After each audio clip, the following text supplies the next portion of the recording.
everyone. So for today's video, we are going to talk about curriculum response of higher education for the teacher education amid the pandemic and beyond. So before we will go deeper into this topic, let us know first our desired learning outcomes. So first is to identify the implication of the occurrence of COVID-19 pandemic to teacher education curriculum, propose adjustments to the curriculum, and identify ways and means to address the curriculum vis-a-vis the situation that prevails during the pandemic. So the post-COVID-19 global health crisis has resulted to unprecedented challenges economically, socially, politically, all over the world. So when the lockdown and enhanced community quarantines were declared across the world and in the Philippines, educational institutions were unprepared on how to establish academic continuity since students cannot anymore report to the universities. So continuing the academic engagement has been a challenge for the teachers and students. To ensure the continuity in learning, higher education institutions resorted to online learning. However, the shift to online mode of delivery has caused problems in terms of access and connectivity. So further analysis reveals that the difficulty in shifting to online modality is the unpreparedness of teachers to shift to flexible modality as the syllabus and learning activities are geared towards traditional face-to-face delivery. So the post-COVID-19 scenario will never be the same as long as the vaccine is not available. So social distancing will still have to be observed even when quarantine are lifted. So gathering of all large crowds would still be discouraged. So traditional classroom, face-to-face delivery will pose risk for contamination. So in other words, the new normal will soon pervade in the areas of business, commerce, industry, and education.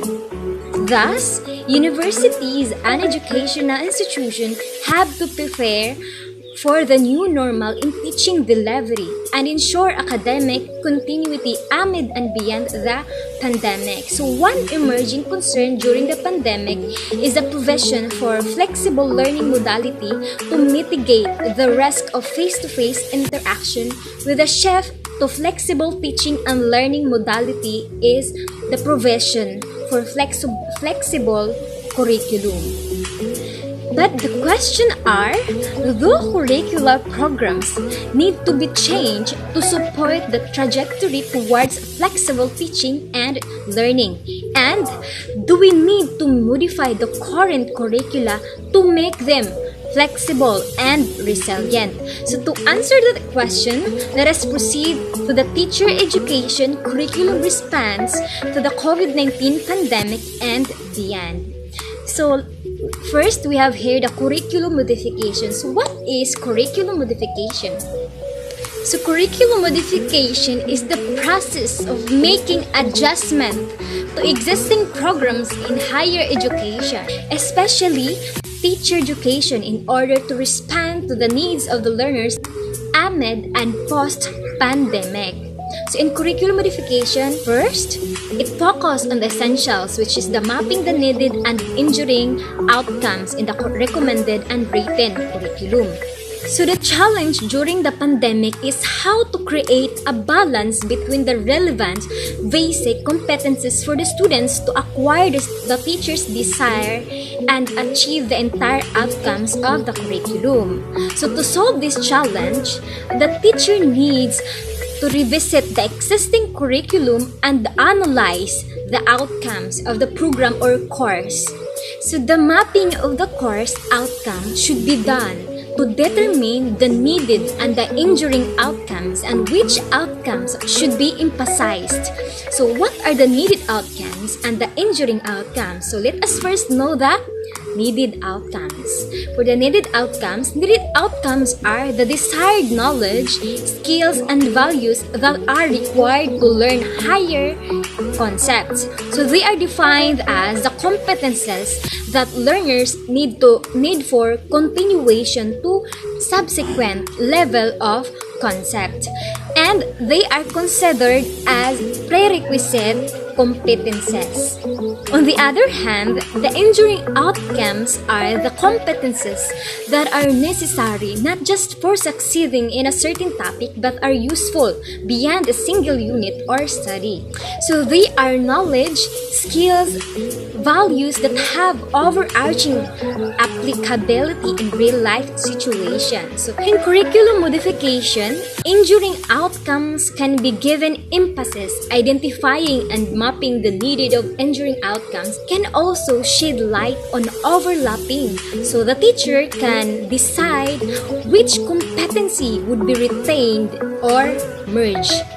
So here are two examples of outcomes taken from a sample syllabus in Art Appreciation, a course in general education curriculum in higher education. So example, outcomes 1. So in box A, which is the existing statement of outcomes in syllabus, so at the end of the 3-unit course, the students should be able to mount an art exhibit and create their own works of arts and create their own production of exhibit. While in box B, which is the modified statement of outcomes to cover the essential, is at the end of the 3-unit course, the students should be able to create their own work of art through virtual production or exhibit. So as you observe in the given example, the outcome in box A and box B are all essential. However, in box A, there are 2 statements, and in box B, the 2 are merged into one essential and enduring outcomes. So here is another example of unit outcomes for the course Purposive Communication in the General Education Curriculum. So in box A, which is the current unit outcomes for purposive education, so first is to determine culturally appropriate terms, expressions, and images, this is the needed outcome. And number 2 is to determine cultural and intercultural awareness and sensitivity in communication of ideas. This is also needed outcomes. And in box B, which is the modified statement of outcomes as essential, use culturally and interculturally appropriate terms, expressions, and images in communication of ideas. As you observe, the 2 current outcomes will be merged only into one outcomes to address the essential. So the 2 examples show how learning outcomes can be reduced during the times of pandemic by putting 2 together into one as an essential. So this example can also be applied to learning outcomes in teacher education.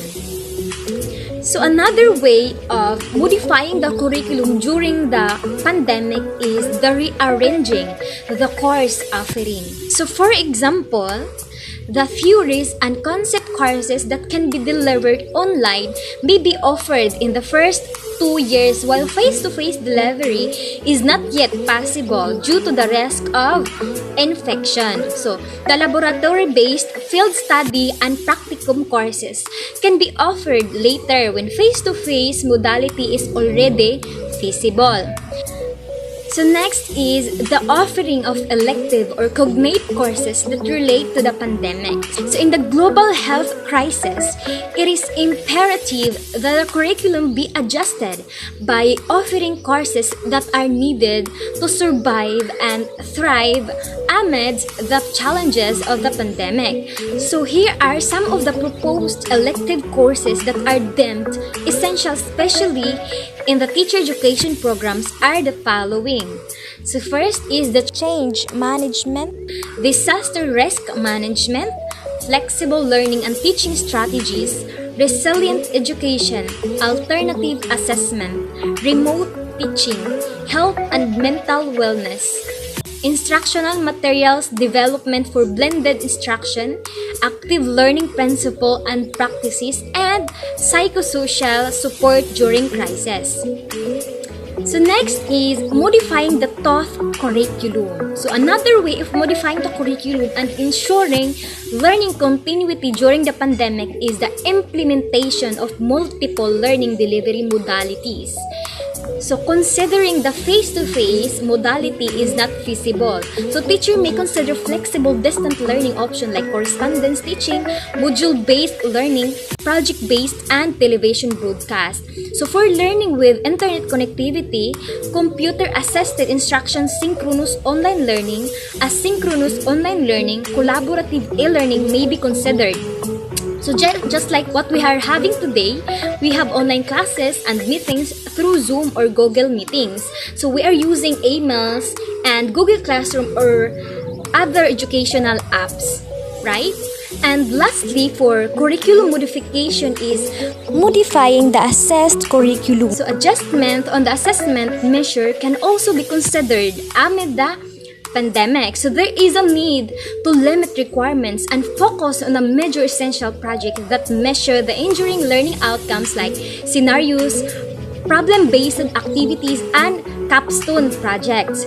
So authentic assessment have to be intensified to ensure the competencies are required by the learners. So in the process of modifying the curriculum amid the pandemic, it must be remembered that initiatives and evaluation tasks must be anchored on what the learners need, including their safety and well-being. So those are the curriculum modifications. For our next topic or the continuation of this topic, which is the curriculum consideration that would be discussed by Miss Viola. So that's the end of my topic. So thank you for listening.